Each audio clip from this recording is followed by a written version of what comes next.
네, 하나님 말씀은 요한복음 1장 43절에서 51절까지입니다. 함께 읽겠습니다. 이튿날 예수께서 갈릴리로 나가려 하시다가 빌립을 만나 이르시되 나를 따르라 하시니 빌립은 안드레와 베드로와 한 동네 베세다 사람이라. 빌립이 나다나엘을 찾아 이르되 모세가 율법에 기록하였고 여러 선지자가 기록한 그 일을 우리가 만났으니 요셉의 아들 나사렛 예수니라. 나다나엘이 이르되 나사렛에서 무슨 선한 것이 날 수 있느냐. 빌립이 이르되 와서 보라 하니라.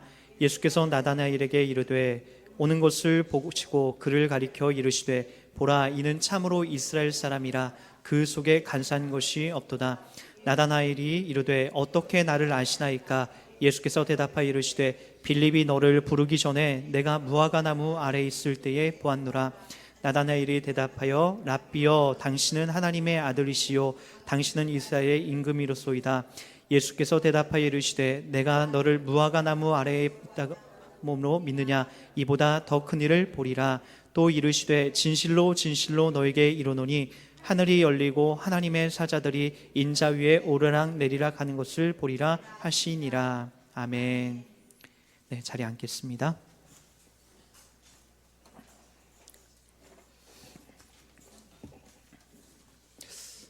분명한 것은 요한복음을 우리가 차근차근 강의해 나가면서 아마도 총 한 100회 이상의 그런 시간들을 우리가 보내야 할 겁니다. 기왕이면 여러분들도 이런 내용에 좀 익숙해지셨으면 좋겠어요. 저도 그 때마다 시마다 또 여러분들이 신앙이 조금 떨어져 보이면 저도 성경에 좀 이 강력한 어떤 막 마른 뼈들이 살아나고 또는 막 오순절날 성령이 임하는 그런 걸로 여러분들을 체근할 수 있죠. 그러나 저는 그러한 여러분들의 상황이나 형편 또는 누군가가 교회를 힘들게 하고 그런 몇 가지 이유 때문에 여러분들에게 여러분들을 이렇게 반성케 하고 또는 여러분들을 힘들게 하는 그런 설교자로 서고 싶진 않습니다. 그래서 제가 택한 것이 뭐냐면은 성경 하나를 좀 보더라도 제대로 보자. 그래서 요한복음이면 요한복음을 처음부터 끝까지 어떤 내용인지 살펴보자라고 하는 것이 제가 일평생 목회를 하면서 앞으로 담아내야 될 그런 목사로서 부름받은 자리라고 저는 확신합니다. 종종 이제 저도 뭐 그런 피해를 받지만 물론 목사님들이나 여러 뭐 말씀을 가지고 설교하시는 분들의 그런 입장들을 제가 압니다. 왜냐하면 워낙 우리는 말을 잘 안 듣거든요. 뭐 여러분들이 하나님 앞에 예배를 좀 잘 드리십시오라고 해도 여러분 예배 잘 안 드리고 전도를 하십시오라고 잘 안 하시니까 그거에 대해서 이제 화가 나서 이제 그와 관련되어 있는 말씀을 막 이렇게 펼쳐서 전하는 것으로 인해서 여러분들도 피해를 당한 분들도 꽤 있지만 저 역시도 참 힘든 시간을 보냈던 적이 사실입니다. 제가 개척교회를 이렇게 시작하게 된 데도 그만한 이유가 있었어요. 사실은 교회 가운데에서 예수 그리스도의 십자가의 복음이라든지 또는 성경이 말하는 이 본질적이고 이 진리를 담아내고 있는 것을 어느 순간부터 이렇게 담아내는 것이 이게 부교육자들 앞에서는 그것이 조금 이상하게 이렇게 잘, 그러니까 소위 말해서 이제 담임 목사님들이 그렇게 썩 좋아하지 않아요. 담임 목사님들이 좋아하는 설교의 패턴이나 메시지는 전도 많이 해와라, 또 지금 말 안 듣는 성도가 있으니까 그렇게 하면 벌 받는다라고 전해라, 또는 헌금을 지금 교회가 좀 어려우니까 성도들에게 헌금을 많이 해라. 물론 다 그런 목사님이 있는 건 아니지만 무언의 압박이 그렇게 오는 것처럼 부교육자 생활하면서 당하게 됩니다.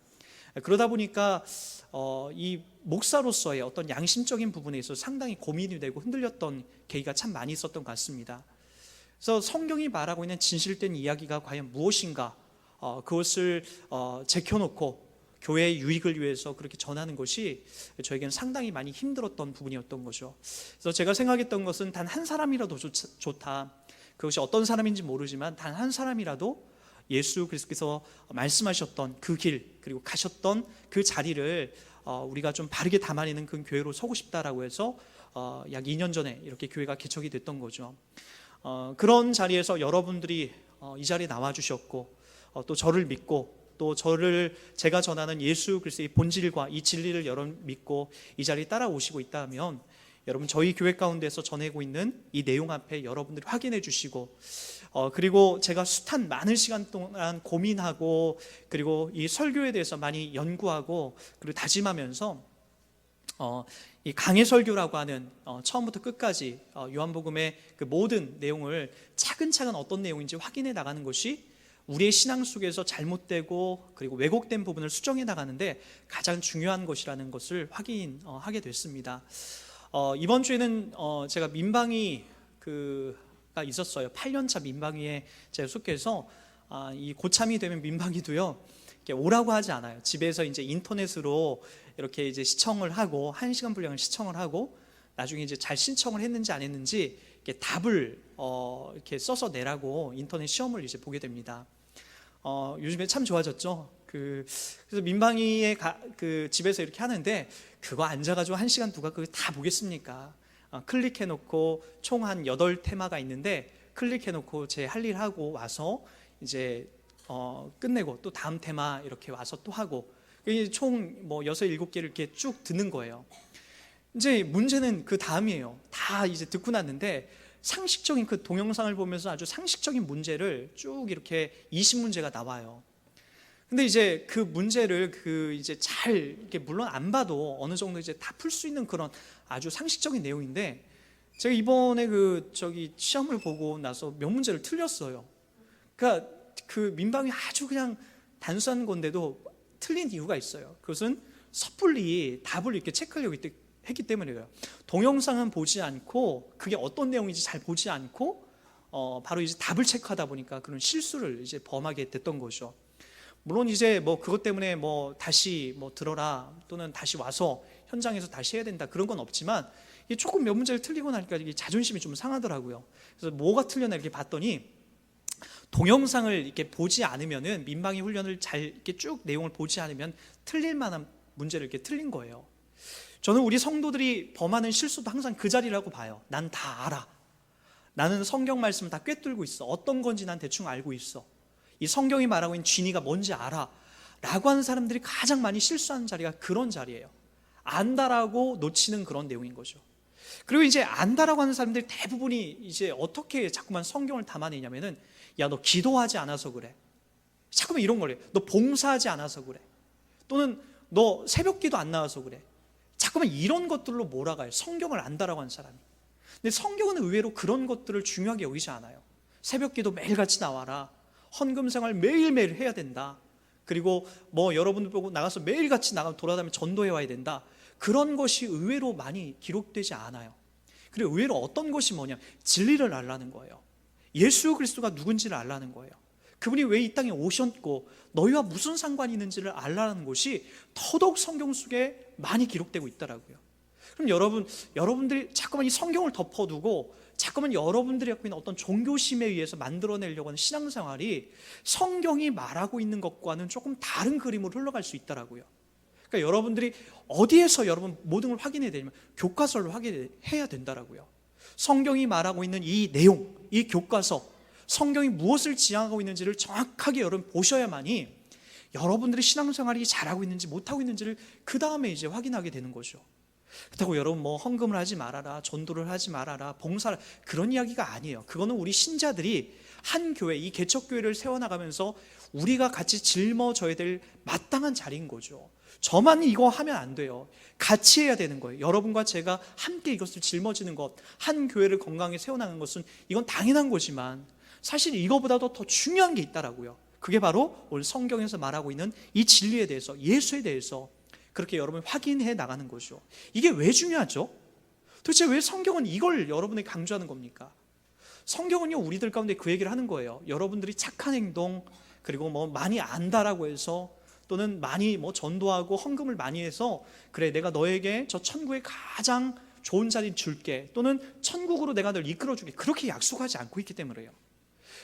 성경에서 가장 중요한 건 뭐냐면 너희들이 이 예수가 너희들과 찾아와서 너희들 가운데 예수를 믿고 있다라고 하는 그 증거를 통하여서 하나님이 여러분에게 주시는 약속이 있어요. 그게 뭐죠?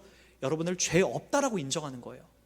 죄가 없어 라고 하나님 인정해주고, 그 죄가 없어 라고 인정해주는 것 때문에 바로 여러분들을 하나님 나라로 이끌어 가시는 거죠. 많은 사람들이 그런 얘기를 해요. 야, 가보지도 않은 하나님 나라 천국, 그거 이 땅에 여러분, 제가 이런 얘기를 할게요.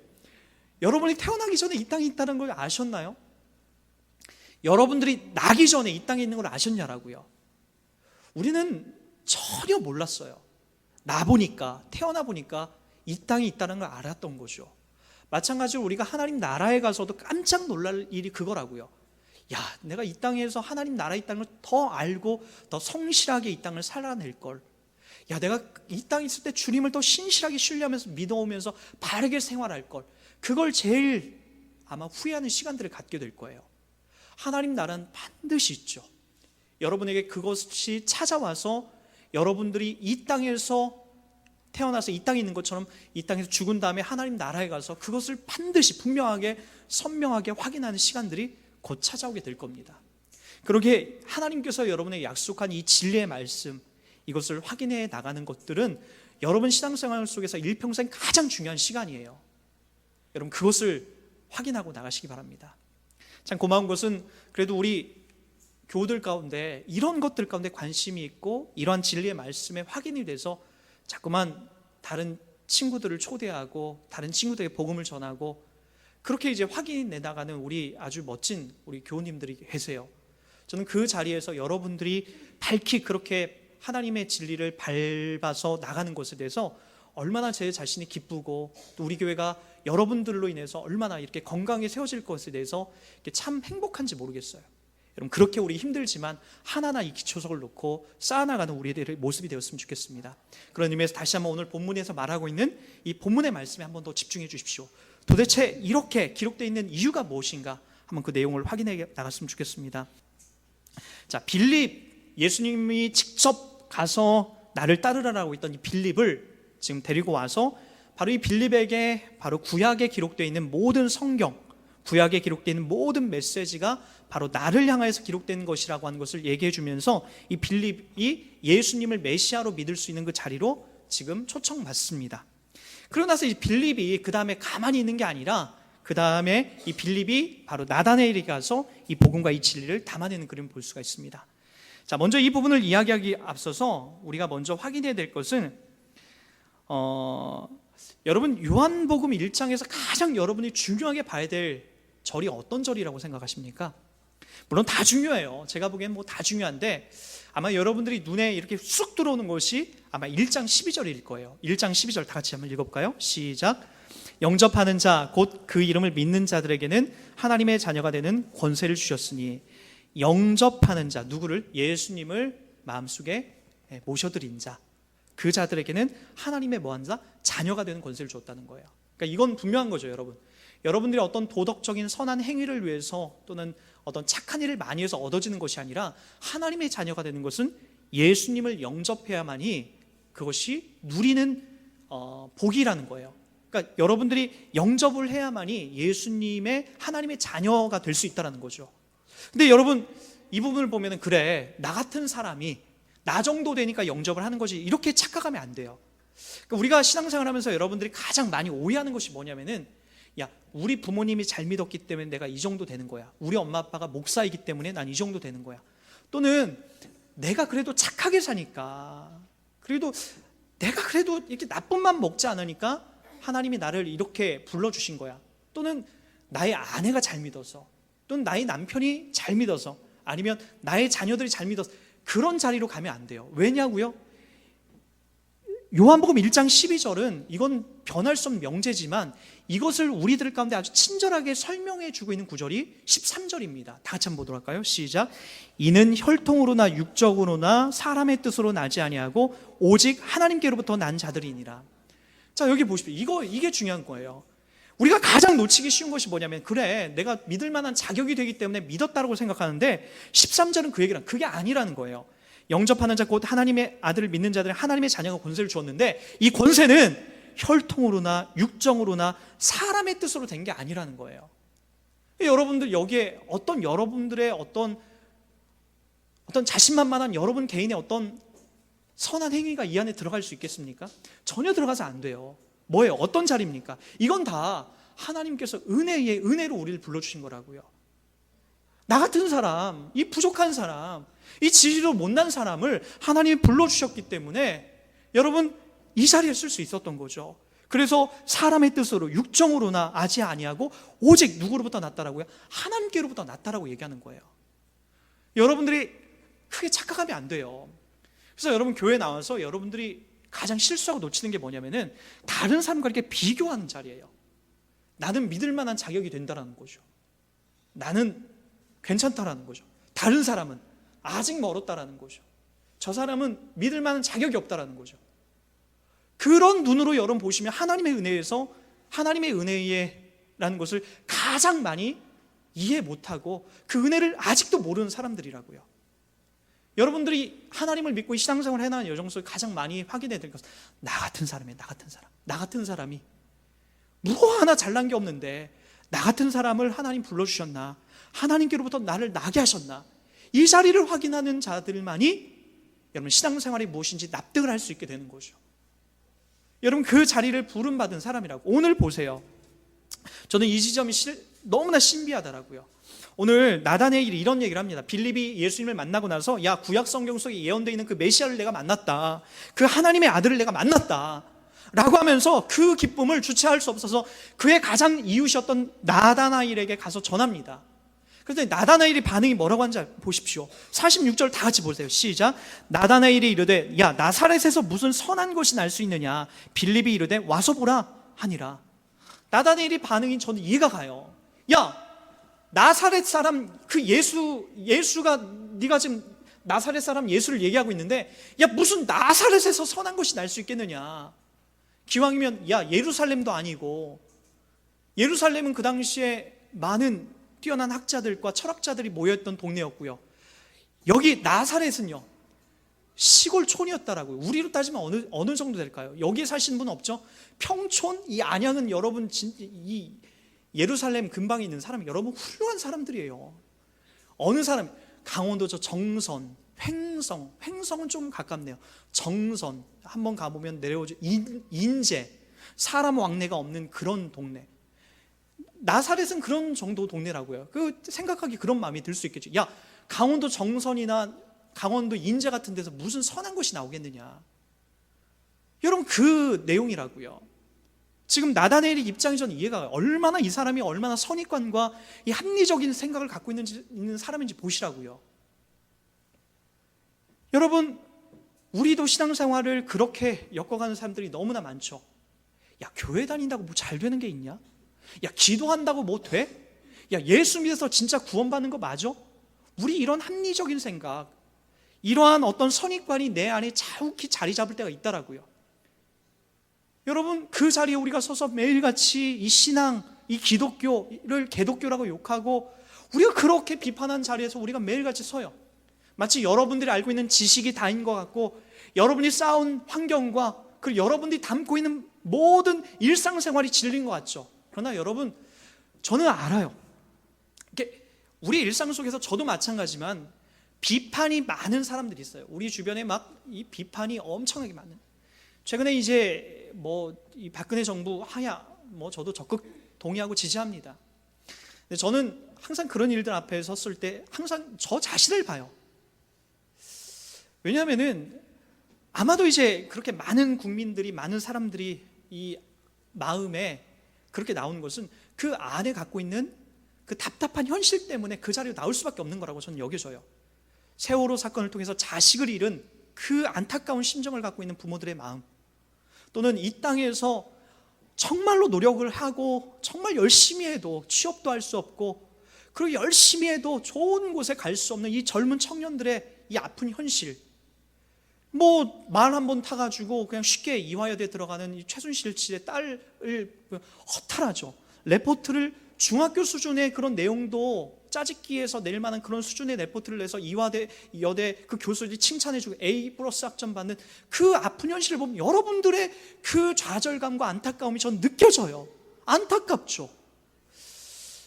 여러분 그렇기 때문에 우리가 촛불을 들고 나가서 이 퇴진을 외치고, 이 아무리 노력을 해도 바꿔지지 않는 이 현실적인 세계에 안타까움을 가지고 그렇게 외치고 분한 마음을 외치고 있는 자리라고 저는 여겨져요. 그러나 우리가 한편으로 좀 더 깊이 우리가 바라봤으면 좋겠습니다. 그렇게 돼서 여러분들이 원하는 그런 모든 걸 이루면 행복할까요? 여러분, 역대 흘렀던 이 모든 시대의 훌륭한 대통령이 우리들을 파라다이스로 만들어 주려고 했지만 결국엔 그렇게 못했습니다.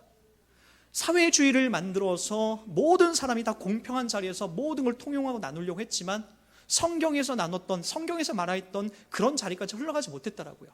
아마 우리가 살아가는 이 시대, 우리가 죽을 때까지 이 시대 속에서는 유토피아나 파라다이스는 이 땅 가운데 존재할 수 없을 거예요. 하나님의 나라에서나 그것이 이해가고 납득이 되죠. 저는 그래서 우리 청년들이 분노할 줄도 알아야 되지만 한편으로는 그 분노의 기점이 어딘가, 여러분 그걸 한번 보셨으면 좋겠어요.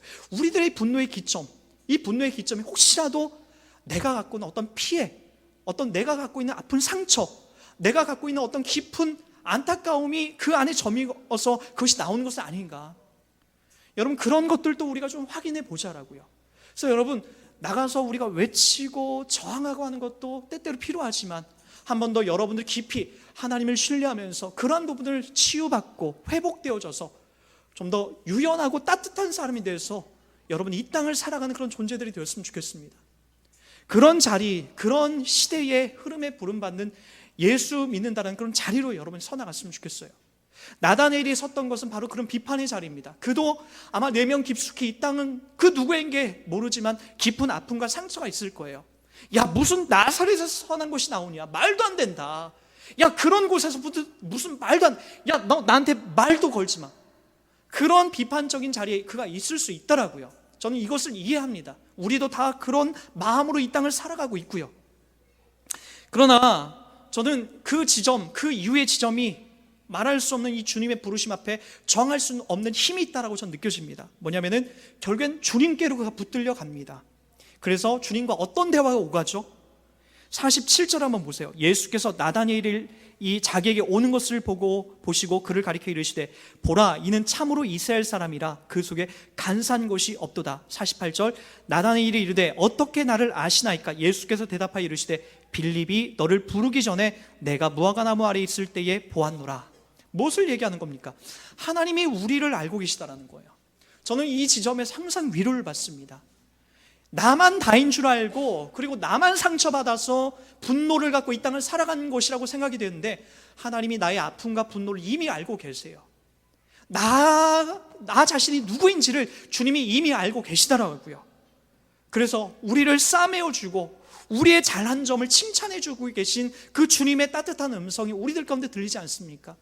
오늘 여러분들이 이 자리에 와서 그 따뜻한 주님의 음성, 내가 너를 사랑하고 내가 너를 자녀 삼았다라고 하는 이런 내용 앞에 우리가 서서 위로받아야 되는 거 아니에요?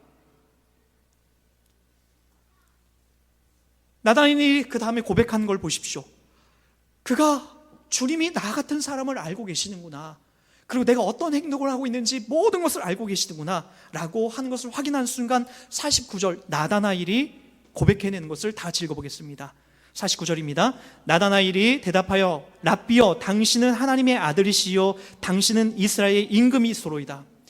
여러분, 얼마 전까지만 해도 무슨 나사렛에서 선한 것이 나겠느냐라고 그렇게 나사렛 예수에 대해서 비방했던 자가 이제 그분을 만나고 나서 어떻게 하고 있죠? 야, 당신은 하나님의 아들이시요 당신은 이스라엘의 임금입니다. 구약에서 예언한 그 메시아가 맞습니다. 하나님의 아들입니다 라고 하는 이 당시에 신성모독적인 그런 발언들을 가감없이 담아냅니다. 예수는 그리스도시요 하나님의 아들이십니다라고 하는 이런 고백을 바로 드디어 담아내고 있더라고요. 여러분, 참으로 신기하죠? 우리도 지금 이 고백하고 있지 않나요? 여러분 입술 속에서, 여러분 삶 속에서 하나님이 나의 구세주이십니다. 나의 메시아입니다. 그분이 나를 하나님 나라로 이끌어 가십니다. 예수가 나의 소망입니다. 우리도 나다니엘처럼 그렇게 비방과 상처와 아픔을 갖고 살아가던 우리들의 존재 속에 주님이 찾아오셔서 바로 이것을 확인해내시고 받아내고 계시다라는 거죠. 여러분, 요한복음 20장을 가보십시오. 우리 한번 중요한 내용이 있어서 이 부분 한 번 더 보고 오늘 말씀을 정리하고 마치도록 하겠습니다. 요한복음 20장 24절부터 제가 조금만 읽어드립니다. 12제자 중에 하나로서 디두모라 불리는 도마는 예수께서 오셨을 때에 함께 있지 아니한지라. 다른 제자들이 그에게 이르되 우리가 주를 보았노라 하니 도마가 이르되 내가 그의 손에 못자국을 보며 내 손가락을 그 못자국에 넣어보며 내 손을 그 옆구리에 넣어보지 않고는 믿지 아니하겠노라 하니라. 여드레를 지나서 제자들이 다시 집 안에 있을 때에 도마도 함께 있고 문들이 닫혔는데 예수께서 오사 가운데 서서 이르시되 너희에게 평강이 있을지어다 하시고 도마에게 이르되 내 손가락을 이리 내밀어 내 손을 보고 내 손을 내밀어 내 옆구리에 넣어보라. 그리하여 믿음 없는 자가 되지 말고 믿는 자가 되라. 도마가 대답하여 이르되 나의 주님이시요 나의 하나님이시니이다. 예수께서 이르시되 너는 나를 보고 본고로 믿느냐? 보지 않고 믿는 자들은 복되도다. 예수님이 죽으시고 부활하셨습니다. 그런데 예수님의 제자 중에 부활한 모습을 안 본 제자 중에 한 명이 바로 이 도마였어요. 나는 못 믿겠다. 야, 말도 안 돼. 야, 니네들이 본 건 유령이야. 그 허상이야. 그거에 속지 마. 나는 예수가 완전히 죽는 걸 봤는데 다시 살아났다라는 이야기를 난 못 믿겠어. 말이 돼? 사람이 죽어서 어떻게 살아나? 그런 거짓말 같은 이야기가 어디 있어? 난 못 믿겠어. 도마의 지극히 상식적이고 그리고 지극히 정상적인 표현입니다. 우리들이 갖고 있는 상식이죠. 얼마 후에 예수님이 나타납니다. 그리고 나서 도마에게 이야기합니다. 도마야, 이리 와서 내 옆구리 창자국이 아직도 선명한데 내 창자국에다 네 손을 한번 넣어봐라. 야, 내 손바닥에 아직 못자국이 아직도 선명한데 여기다 네 손가락을 넣어봐라. 그리고 믿음 없는 자가 되지 말고 믿는 자가 되라. 우리들에게 다 같이 얘기하는 것 아닙니까? 우리가 얼마나 합리적입니까? 이 세상을 얼마나 합리적이고 선입관으로 살려고 합니까? 야, 교회 다녀서 그냥 우리 마음 수양 정도만 하면 되지 무슨 뭐 영생이 어디 있고, 야, 난 그런 거 몰라. 야, 예수님이 부활했는지 안 했는지 어떻게 알아? 야, 다른 종교에도 다 그런 거 있더라. 야, 조로아스터 교회도 창세기의 내용들이 그대로 더빙되어 있더라. 여러분, 그렇게 여러분들도 믿는다는 거 책망하지 않을게요. 그러나 우리가 분명히 아시자고요. 우리 주님이 말씀하시는 것은 그런 선입관을 넘어서 여러분들에게 얘기해 주고 하고 여러분의 믿음을 갖게 하시기 위해서 하시는 이 작업들을 보시자라고요. 그 자리가 뭡니까? 여러분이 얘기하는 거죠. 믿음 없는 자가 되지 말고 믿는 자가 되라. 예수님이 죽으시고 부활하신 것을 믿는 자가 되고 그분이 우리를 살려내실 것을 믿는 자가 되라는 거예요. 나다나엘이 섰던 자리가 그 자리였고요. 오늘 도마가 또 고백하는 자리를 보십시오. 28절. 그걸 확인하고 나서 28절에 도마에게 대답하여 이르시되 도마가 대답하여 이르시되 나의 주님이시요 나의 하나님이시니다. 드디어 도마도 그 자리에서 주님을 고백하고 나의 하나님으로 인정한다라고요.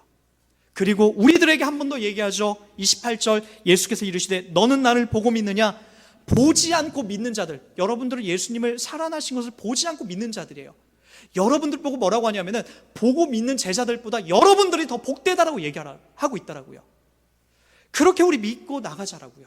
주님이 약속하신 이 신실한 언약과 약속이 우리들에 포함되어 있으니 여러분 그 자리에서 우리가 보지 않고 믿는 자답게 더 복된 자다라고 믿는 자답게 우리가 갖고 있는 신앙을 위험하는 이런 선입관을 내려놓고 주님이 말씀하시고 약속하신 그 자리에서 주님을 신뢰하고 나가는 우리의 인생이 되었으면 좋겠습니다. 저는요, 우리들의 신앙을 이렇게 믿고 확인하는 이 자리가 얼마나 저에게 이렇게 힘을 주는지 몰라요. 이 세상을 보면 얼마나 절망뿐이밖에 없는지 몰라요. 이 세상을 보면 얼마나 희망이 없고, 그리고 요즘에는 제 뇌도 이상해요. 기억력도 가물가물하고 저를 못 믿겠어요. 그리고 자꾸만 자신감도 없어져요. 예전에는 신학생 때 20대에는 10,000명 목회가 제 꿈과 계획이었고 목표였어요. 지금은 10,000명이 아니라 100명만 돼도 좋겠다라고 하는 그런 마음으로 제가 목회를 해나가고 있는데 그것도 자신이 없습니다. 하나님이 해주신, 제가 무슨 얘기를 하려고 나를 못 믿겠어요. 이 세상을 못 믿겠어요. 주님만이 정답이고 그분만을 신뢰하고 나가는 것이 나에게 얼마나 큰 힘인지 능인지 모릅니다. 여러분도 여러분 자신을 신뢰하지 마시고 주님을 만나시고 나의 하나님이시오 나의 구세주시오 바로 나의 생명이시라는 이 고백들 여러분 삶 속에 성실하게 담아내시고 여러분 신뢰하지 마시고 이 세상 신뢰하지 마시고 하나님을 신뢰하면서 이 땅을 살아가는 여러분 그런 복된 인생으로 매일매일 부름받는 여러분 되기를 주의 이름 축복합니다. 함께 우리 기도하겠습니다.